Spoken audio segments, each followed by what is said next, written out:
Our professional staff, would everyone please stand up, the professional staff who support us every day in our work.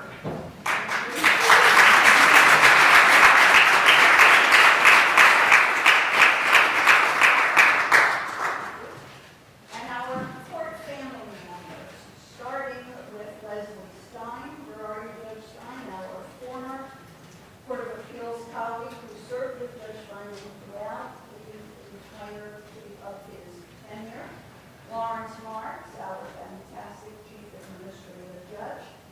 Tamiko Amaker, where are you, Judge Amaker? Deputy Chief Administrative Judge for Management Support of the Unified Court System.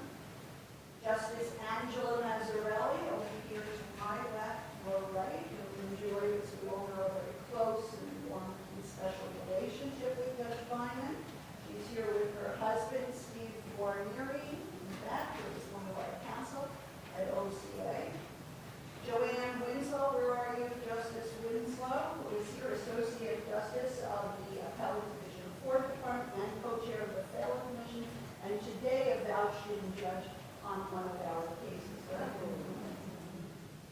Deborah Kaplan, where are you, Judge Kaplan, the Deputy Chief Administrative Judge for the New York City Courts. Betty Weinberg Elleran, the former presiding justice of the Appellate Division 1st Department, and many of Judge Feinman's former colleagues on both the appellate and the trial bench, starting with Diane Renwick. Judge Renwick, where are you? Judge Gish, Justice Gish, Justice Sally Ann Scarpula, Curtis Farber, Judge, where are you? Curtis Farber from the trial bench, and some other former, Sherry Klein Heitler, Judge Heitler, where are you? Thank you for being here. And Marcy Kahn, Judge Kahn, thank you. We have Hank Greenberg, who is among his many roles. Where are you, Hank? In the back, he is counsel to the Commission on Official Nomination, and so, of course, knew Judge Feinman intimately and was very helpful and supportive to the process. And Matthew Skinner, the Executive Director of the Baylor Commission. Where are you, Matthew? And also paying tribute to Judge Feinman today are so many of his absolutely outstanding former clerks. Why don't you all stand up? Because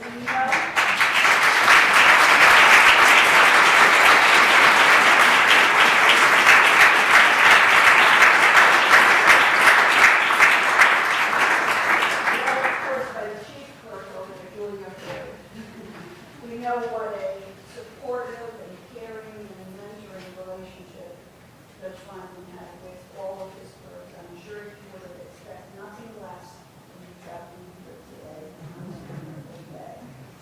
A very special welcome to Judge Feinman's many family members, especially his beloved and wonderful husband, Robert Ostergaard, his brother Phil, and his sister Fran, and their respective family members, Robert's sister, Lori Ostergaard, and her family members. We are all, I assure you, intimately familiar. It's very chatty, very all your accomplishments, your achievements, and even some of your antics along the way. So welcome to all of you. So we're here today in this beautiful courtroom with a great history of this court reflected around this room, all these portraits from John Jay in front of us to Benjamin Cardozo to my right or left, to Judith Kay, Jonathan Littman, and we're here to unveil the portrait of our dear friend and colleague, Judge Feinman.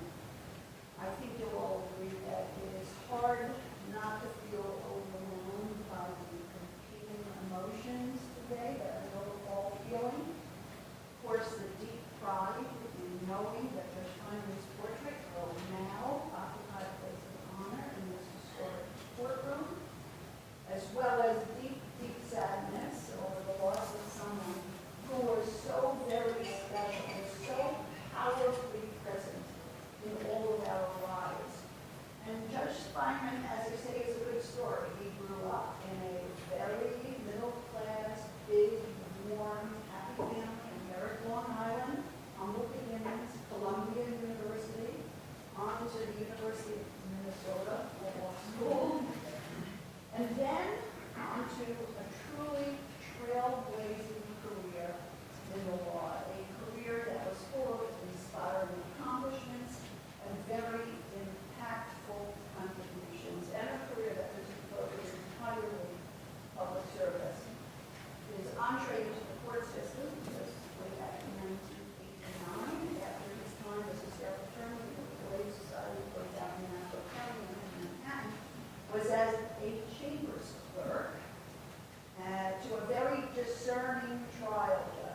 especially for Paul, who gained not only a wealth of experience from a really superb trial judge over the course of 7 years, and a superb appellate division justice, but also a lifelong mentor and champion and beloved guardian.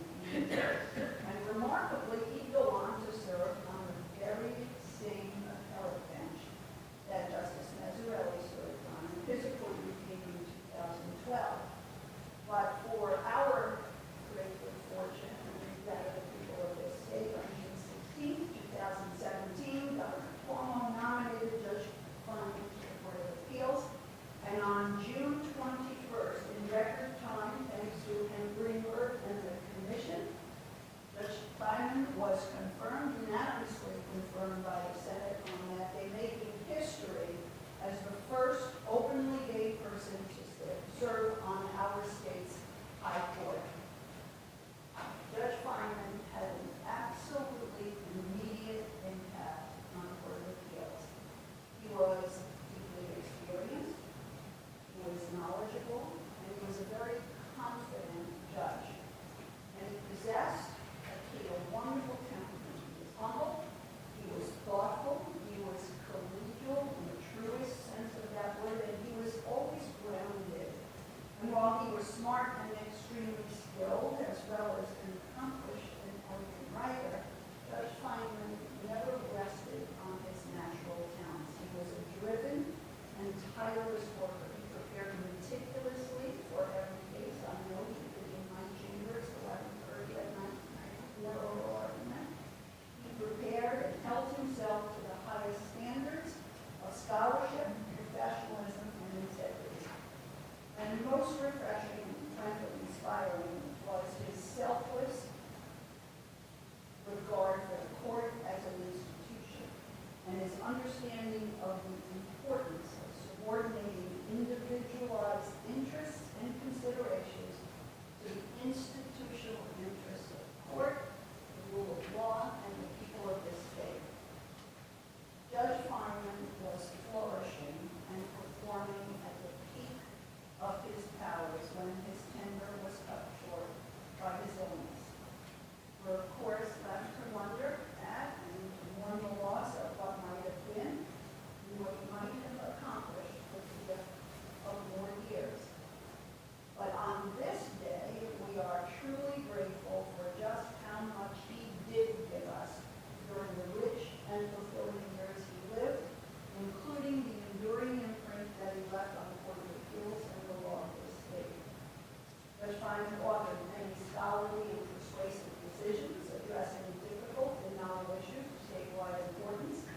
Every one of his writings is notable for the principled care with which he sought to balance justice to the parties and the orderly and coherent development of the law.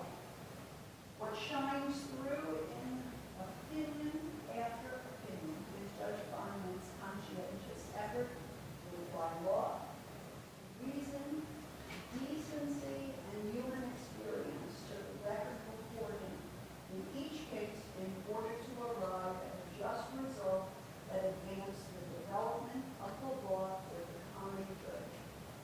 At every step of his professional journey, Judge Feinman embodied excellence, integrity, selfless devotion to public service, and a passionate commitment to equal justice for the law. He was a courageous pioneer and role model for lawyers and judges in the LGBT community.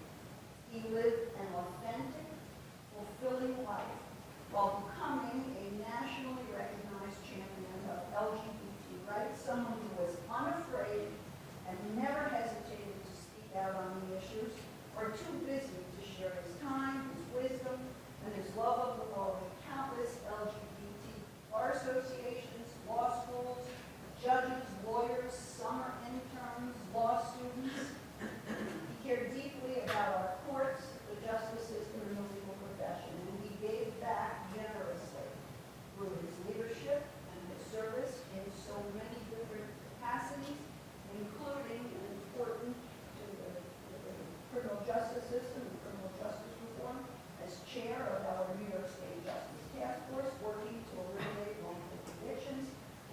strengthen the fairness of the criminal justice system. He was president of the International Association of LGBT Judges, and he was a founding member of our Richard C. Thaler LGBT Commission.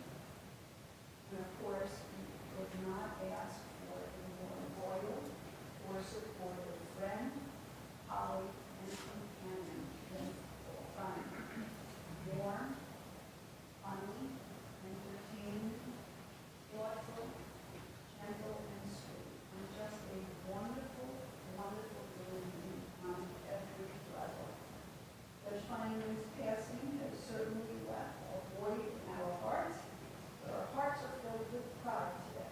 His portrait will now hang in this beautiful building for generations to come, a reminder to all of us that the excellent judge, faithful public servant, and trailblazing leader he was. And now it is my pleasure to introduce our first speaker, Justice Catherine, who is a very, very dear and close friend and colleague.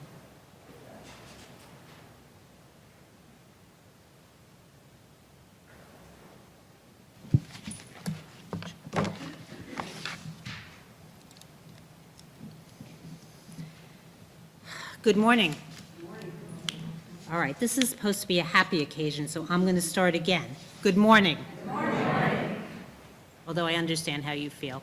Thank you all for being here today. I'm really deeply grateful to have the opportunity to say a few words and to be among these honored guests in this really hallowed hall. I want to recognize our Chief Judge, Janet DiFiore, and thank her for making this day possible, for all you do, day in and day out, to keep our court system operating optimally. You are inexhaustible, thoughtful, dedicated, and you exemplify what a true leader should be, and I am thankful every day that you are the one who steers our course.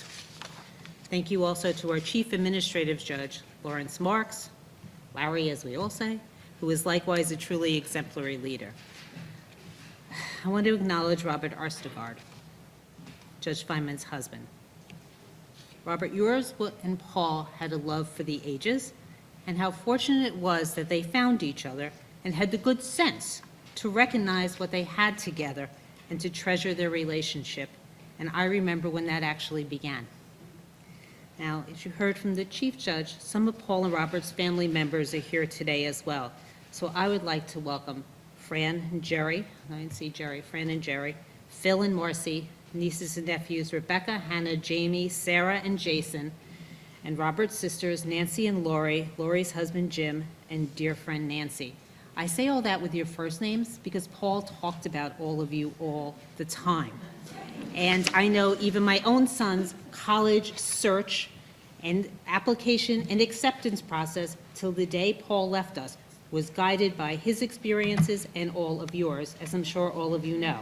So I will say, before Paul left us, he did approve Wesleyan as opposed to Middlebury that he was pushing. So the poignant portrait which you'll see today is a lovely tribute to the esteemed and cherished Judge Paul Feinman. Not that we need a portrait to remember Paul. In fact, we cannot forget him, not for a moment. But a portrait is a lasting visual depiction of this noble man, a man who was truly deeply loved by all who knew him. And I think of Paul often. Actually, I think of Paul just about every day, and he is never far from my thoughts. I look to Paul for advice, solace, and support. I miss his jokes, funny and not. I miss his constant commentary. He was always there for me. And whenever I was in a quandary, my first thought would be, what would Paul say about this? What sage advice would he offer me? I can't tell you how many times I have reached for my phone to call Paul this last year, to share with him something big or some small tidbit that I had just learned. And the pain in that moment, when I'm again forced to remember that he no longer walks on this earth, is palpable and it is searing. So how can he be gone, I wonder? He was so tethered to the ground. He was so present. He was so solid. His expressive and bright eyes, which cannot entirely be captured in a painting or a picture, but always held your gaze, whoever you were. He made everyone feel worthy. He listened to you as if what you had to say was of great magnitude, because it was to Paul. He genuinely valued every person with whom he came into contact. And I think that's the real measure of a person, that he thinks himself no better than anyone else, no matter the heights he has reached, no matter what he has attained. And Paul attained so much in his life, including a seat here on our state's highest court. Indeed, it was just recently when I was here at the Court of Appeals for a very happy occasion, the investiture of Justice Singas, Troutman, and Canatero. And when I was here, I experienced yet again one of those breathless pangs of realization that Paul is really gone. I looked at the revered justices seated on the bench with the Chief Judge, and my eyes moved expectantly to the end of the row, remembering the first time I had seen Paul take his rightful seat on that bench. And he was smiling that warm, infectious smile of his. And I knew that he was relishing that moment. He was so honored and he was so humbled to be part of that distinguished select group of justices. But of course, this time he wasn't there, and my heart ached. Paul was undeniably brilliant. If we could have peered into his head, I am sure what we would have found would be nothing less than astonishing. His unparalleled intellect, his keen wit, his fierce dedication to the true administrative justice made for a singular personality. Paul loved the law. Paul loved learning the law. He loved debating it. He loved interpreting it, and he loved writing about it. But more than anything else, what made Paul a remarkable individual was his compassion and extraordinary capacity to love. He touched so many lives, and all whose paths crossed his were far the better for having known him, and I know I am. I said at Memorial last year that losing Paul has been one of the greatest hardships that I have had to endure because I lost my best friend.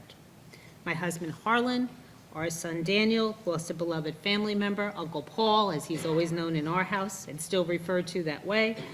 Since then, it hasn't gotten really that much easier, and I still miss Paul dreadfully.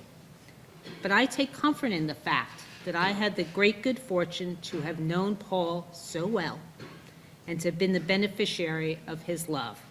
And I speak about that often with Robert, Uncle Robert, and Judge Angela Mazzarelli. So that is the most precious gift, and one which I always hold fast.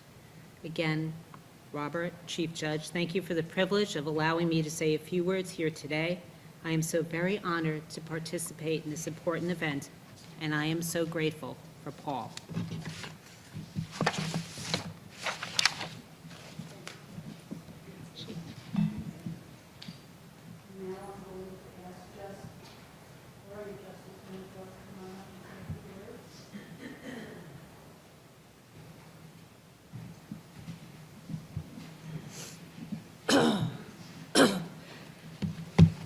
Before I begin in this age of COVID, I will tell you I have an upper respiratory infection. I had an STR Friday, got the results Saturday, and I do not have COVID. So if I cough and you hear me scraping my throat, do not fear. It's just garden variety. I mostly knew Judge Feinman through our work together on the Richard C. Fiala Commission. So first and foremost, I have our Chief Judge, Janet DeFiore, to thank that this upstate girl from Kingston and Rochester got to know Paul. Thank you very much. Judge Paul Feinman was many things to many people. The qualities that Paul had that I remember most fondly were his intellect, his courage, his sense of humor, and his kindness. There's no need for me to impress you with how intelligent Paul was. Those of you that knew him well already know, and those of you that knew him less well can search his writings and see just how incredibly bright he really was. Paul was indeed courageous. While Paul would be quick to tell you that he was able to live his life authentically because of his brother, who came out before him and who was one of the people who shaped his life, and taught him to live authentically. I can assure you that as a gay teenager growing up in the 70s and as a young person growing up in the 80s, it took a great deal of courage to be a gay person and live your authentic life during those times. And unfortunately, even today, that still happens. Because Paul was such a humble man, he would not naturally say that he was courageous, but would instead point to others who paved the way for him, such as the many gay judges who had preceded him to the bench.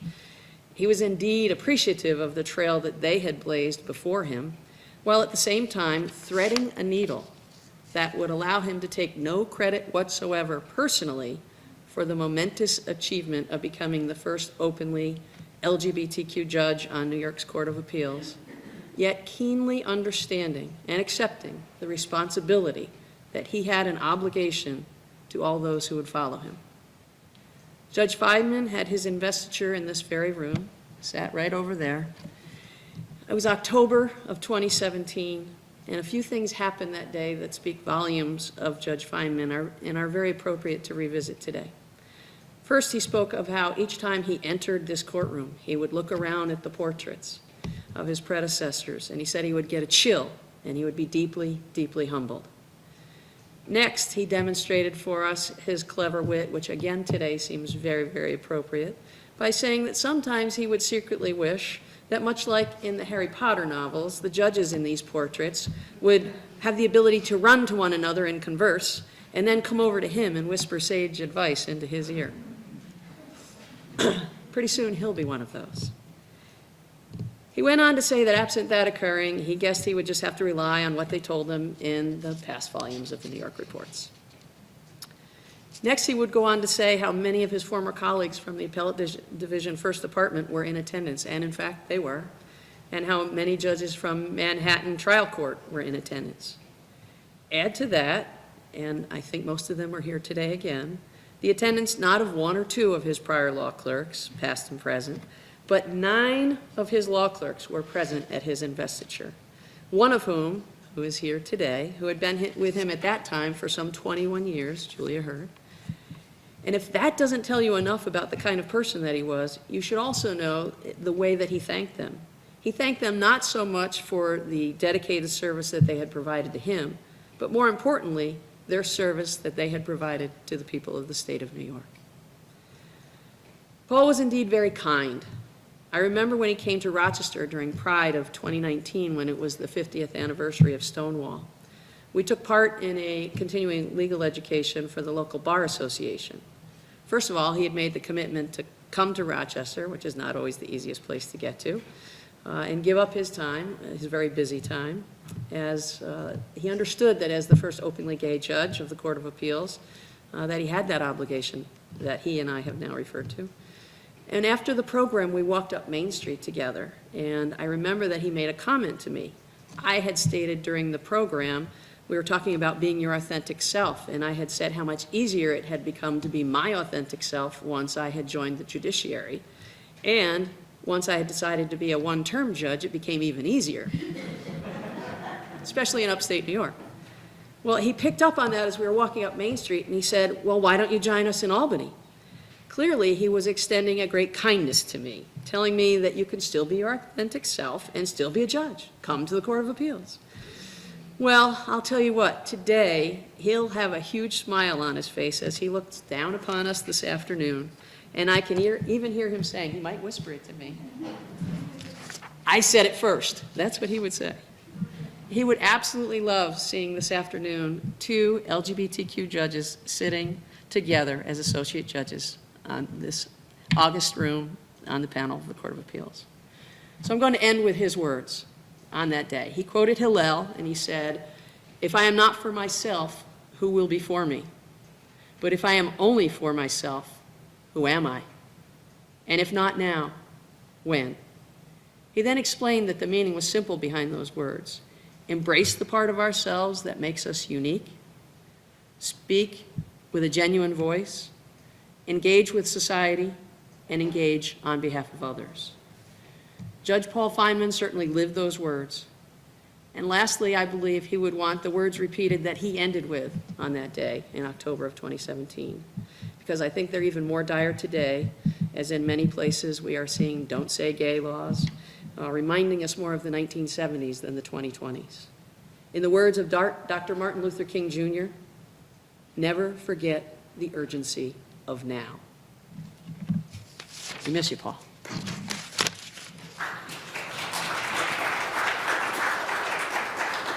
Phenomenal.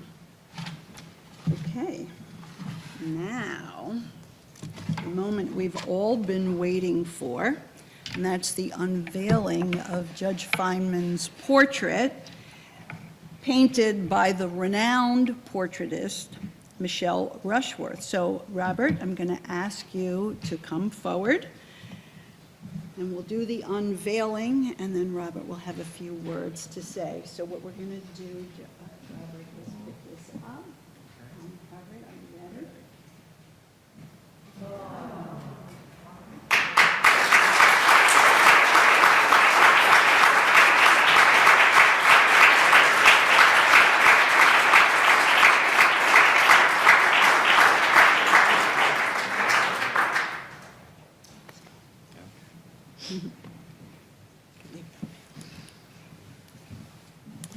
Oh, thank you, Chief Judge, Janet, I appreciate it. Thank you, Justice Winslow.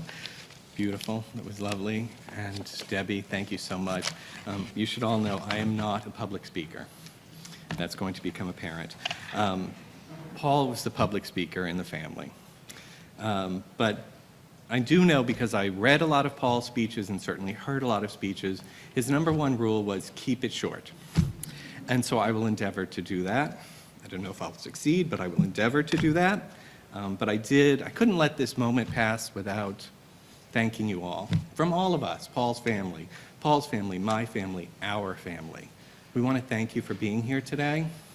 It's not an easy day for us, but there is a lot of joy today. And the joy, I think, for me is looking around and seeing so many dear, dear faces. So thank you. If you are in this room right now, or maybe you're watching this, you were probably befriended by Paul, cared for by Paul, advised by Paul, mentored by Paul, and very likely loved by Paul. So thank you. I'd like to thank Chief Judge DiFiore. Janet, thank you so much, not only for this day, but also for all of your care the past year and for being such a dear and beloved friend to Paul and to me. So thank you. I should also thank Ann Byer and all of the court staff today, all of the court professionals who did a lot of work to make this happen, and I'm so grateful. All of us, all of Paul's family, my family, our family, are very grateful to you, so thank you so much. A couple of folks just to recognize, if you'll indulge me, in particular, the Honorable Angela Mazzarelli is here, and she would not have missed this for the world. And the Honorable Betty Ellerin is here.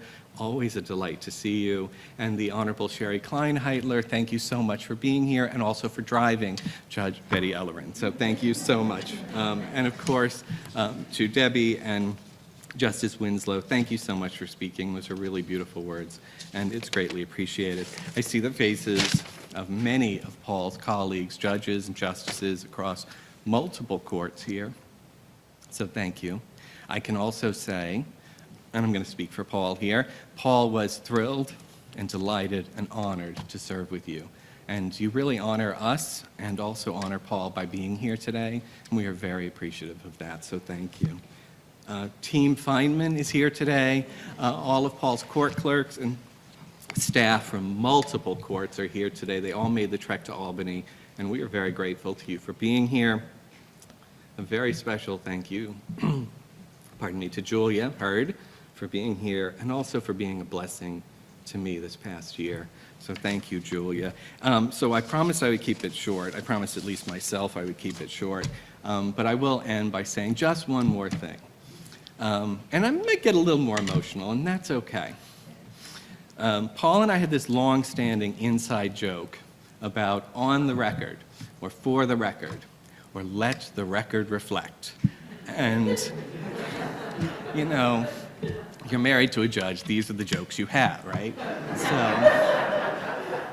what can you do? So I thought, before I step down today, I just want to say one more thing, for the record, on the record, and it's something everybody already knows, but why not? We're here in a courtroom, we're surrounded by judges, So one more thing for the record. Let the record reflect, I loved this man. Let the record reflect, he was the best thing that ever happened to me. And let the record also reflect that all of us, all of Paul's family, we are very grateful for you all to be here today. So thank you.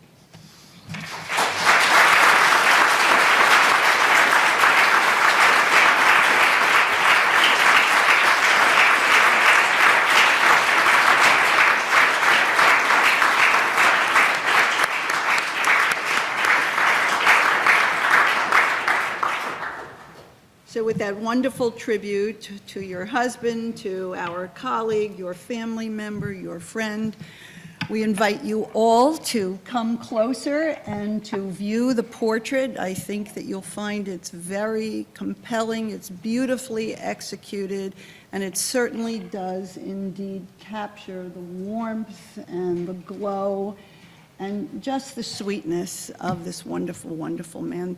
On behalf of the court, professional staff at the court, and the family, thank you all for being here today.